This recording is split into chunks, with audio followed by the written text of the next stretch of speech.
Gas ধরিয়ে এখানে কড়াই বসিয়ে দিয়েছি। আর এখানে আমি বাগদা চিংড়ি নিয়েছি। আজকে এই চিংড়ি মাছ দিয়ে আলু কষা বানাবো। তার জন্য এখানে তেল গরম হয়ে গেছে। বেছে ধুয়ে রাখা চিংড়ি মাছগুলো আমি তেলে দিয়ে দেবো।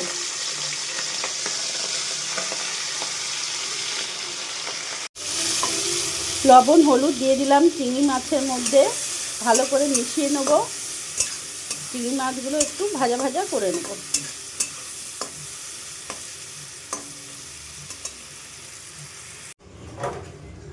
চিংড়ি মাছটা ভাজা হয়ে গেছে, নামিয়ে দিয়েছি। আর তেল দেবো না, ওই তেলের মধ্যে পেঁয়াজ কুচি, লঙ্কা কুচি, টমেটো কুচি সব দিয়ে দিলাম। ভালো করে নাড়াচাড়া করে ওরই মধ্যে ডুমো ডুমো করে কেটে রাখা আলুগুলো দিয়ে দেবো।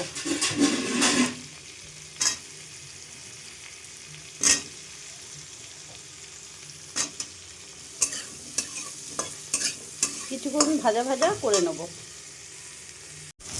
নুন, হলুদ, লঙ্কা গুঁড়ো, জিরে গুঁড়ো সব কিছু একসাথে মশলা দিয়ে দিয়েছি।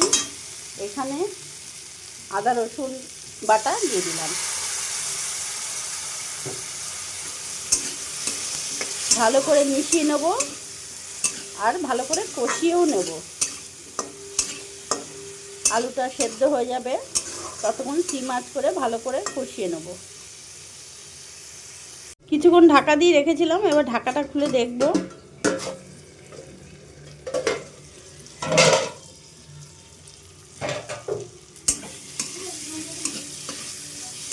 ভালোভাবে কষানো হয়ে গেছে, আলুগুলো অর্ধেক সেদ্ধ হয়ে গেছে। এবার ভেজে রাখা চিংড়ি মাছগুলো দিয়ে দেবো। চিংড়ি মাছ দিয়ে 2 থেকে 3 মিনিট আমি আরও ভালো করে কষিয়ে নেব চিংড়ি মাছের সাথে। ভালো করে কষিয়ে নিয়েছি 2 থেকে 3 মিনিট। এবার আমি এখানে 1.5 কাপের মতন জল দিয়ে দেবো।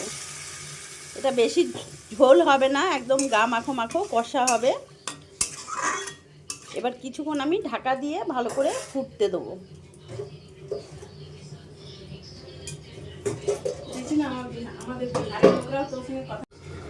কিছুক্ষণ ঢাকা দিয়ে রেখেছিলাম যাতে আলুটা ভালোভাবে সেদ্ধ হয়ে যায়। এবার ঢাকাটা খুলে দেখব।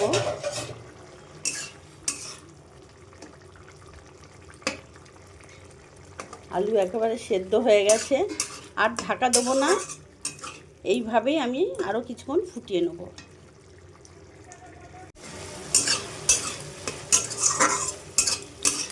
দেখতে পাচ্ছ পুরো মাখো মাখো হয়ে গেছে, আর যেটুকু আছে আলুতে টেনে নেবে। চিংড়ি কষা একেবারে রেডি হয়ে গেছে। এবার আমি নামিয়ে ফেলবো।